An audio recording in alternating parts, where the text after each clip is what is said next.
right, guys, we're back in the booth tonight. I wanted to thank our sponsor of the video, lurebuild.com. Jimmy has excellent blanks, eyes, stencils from Insane Custom Stencils. He has his own brand. So go check him out, lurebuild.com, for all your painting and lure supply needs. So let's get to it. All right, we are back in the booth tonight, but we're going to do something just a little bit different. I'm going to show you how to polish your needle on your airbrush, which you need to be doing. It'll help with the dry tip and just help with your gun spraying very smoothly.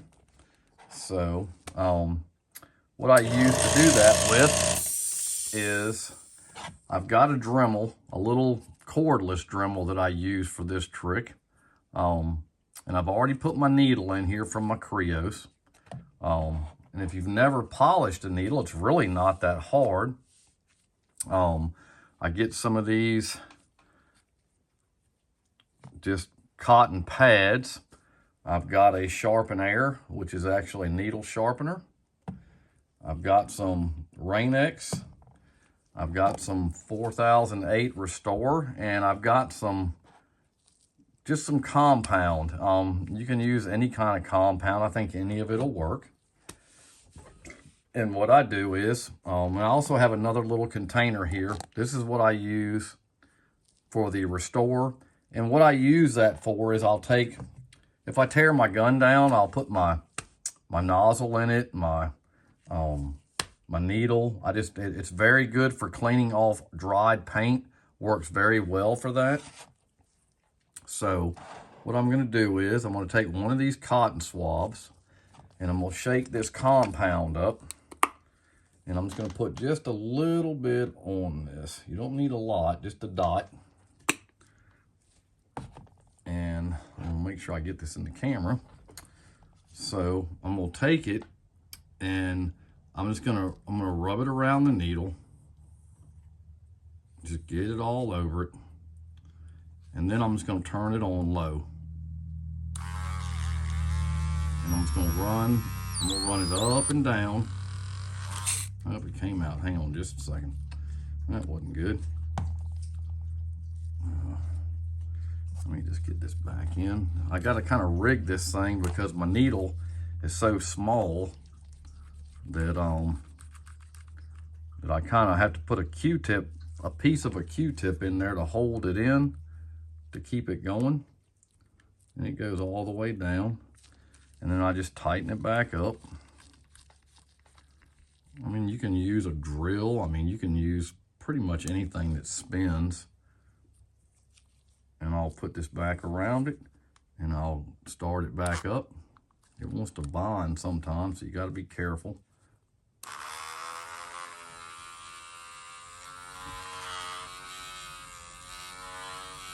And I'll go up to a degree and then I'll stop and take it off because it wants to spin on top of it.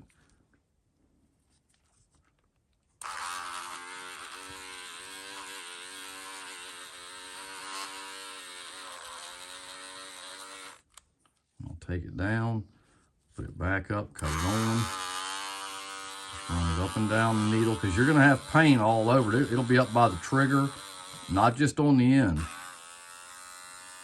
And you're going to be surprised when I open this thing up. And I've done 2 paint sessions with this. It doesn't take long to do this, but you know, if you haven't done it, when you see this, you're going to see what I'm talking about.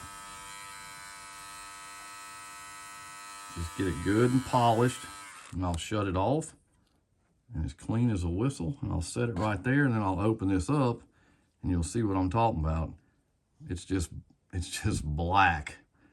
And that's really not from paint, that's from oxidation and everything else. So we'll go ahead and throw that out, and I'm going to take it out of the Dremel to do the rest of this. And I'll set it right there. Set this down. And if you're wanting to know which one that is, this is a Dremel 7300. It's a little bit old. I've had it for a little while, but I know they make other models. I just like it because it's cordless.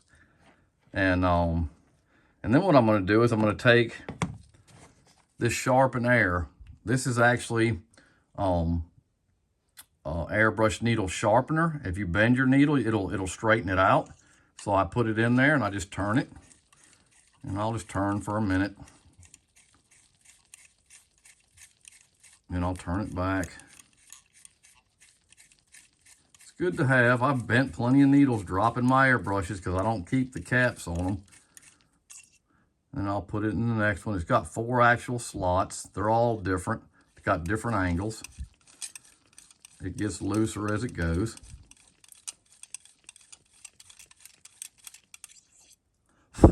This is a pretty brand new needle, so I'm not gonna have a whole lot of trouble with this. I'm just doing it to show you how this thing works. It's kind of a neat little process. And then I'm gonna show you the trick that I use.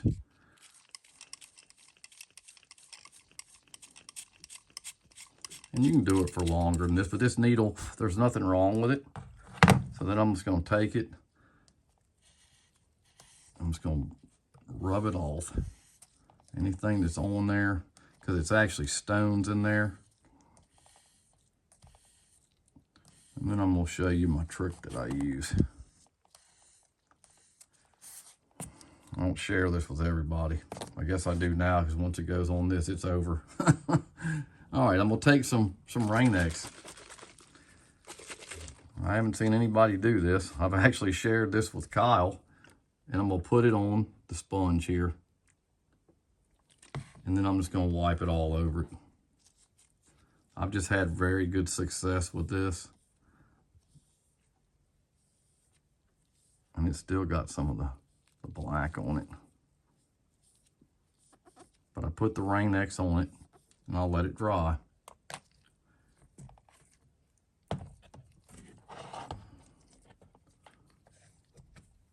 I'll let it dry. And I'll also, the reason I brought the little Tupperware thing in here is what I'll do with this also is I've got 3 or 4 of these. I have one that has Restore in it. I have one that has Rain-X in it. And when I do clean my brushes, and I try to clean them, you know, usually I'll clean them after every little session, but I haven't the last 2 nights because I've kind of just started back.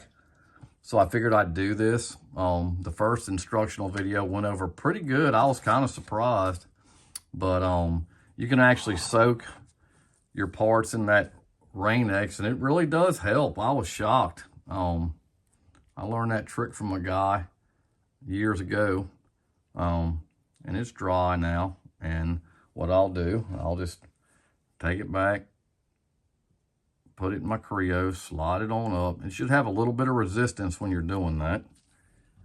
So it's sharp, it's ready to go. So when I get ready to paint again, my gun is clean. You know, I don't use the caps and my needle's exposed, so you have to be careful with that, because I've bent plenty of needles, and they're not cheap.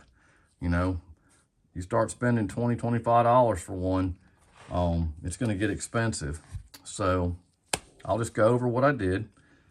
I used the compound. You can use any compound. It really doesn't. I just use this because I actually have a Mustang, and I buff it and wax it, and I just happen to have that. So I just use it. It works great. You saw all the black build up on my needle. You'll be shocked if you do it and see what you actually have. This is actually Createx Restore, very good for dried on paint. I'll let my nozzle soak in that overnight sometimes just to get the stuff out, especially if I'm painting a whole lot. I mean, I do clean my gun out between colors, but you're still gonna need that to clean it periodically. This is the Sharpen Air. This is great to have. You can get this at Costa Airbrush, I know, and probably any other airbrush place. That's where I got mine. It's pretty nice. It runs. It's a little pricey, but if you're gonna airbrush, you're gonna need to have that. And we have the Rain-X, which is cheap. You can go to any auto parts store and get that. That may help you a whole lot with dry tip. I'm not having anywhere near the problems I have with using it, not like I used to, because your water-based paints, you're gonna have a lot of dry tip. and just, you know, go to the Dollar Tree, get you a couple of these little Tupperware bowls. I use one for my alcohol for my dry tip that I dip with. Then I ain't got to keep pulling the needle off with my fingers or my shirt. Get you one for your Restore to drop your nozzles and stuff in to clean them off, you know, to really do a good clean job on them. And then you got the Rain-X just to finish it off, just to kind of give it a little bit better. It'll just repel off the paint and not have all the dry tip that we normally have with it. So it's I mean, it's not 100%, but it sure does make it a lot easier when you can paint and you're not constantly having to stop because the gun's shutting down or whatever. So I hope this was helpful. I know this is a short video. Hit the like button, subscribe, hit the bell notification. If you want me to do some video, I'm up for anything. Put it down in the box in the comments. And I hope this helped everybody. And have a great day. Thanks.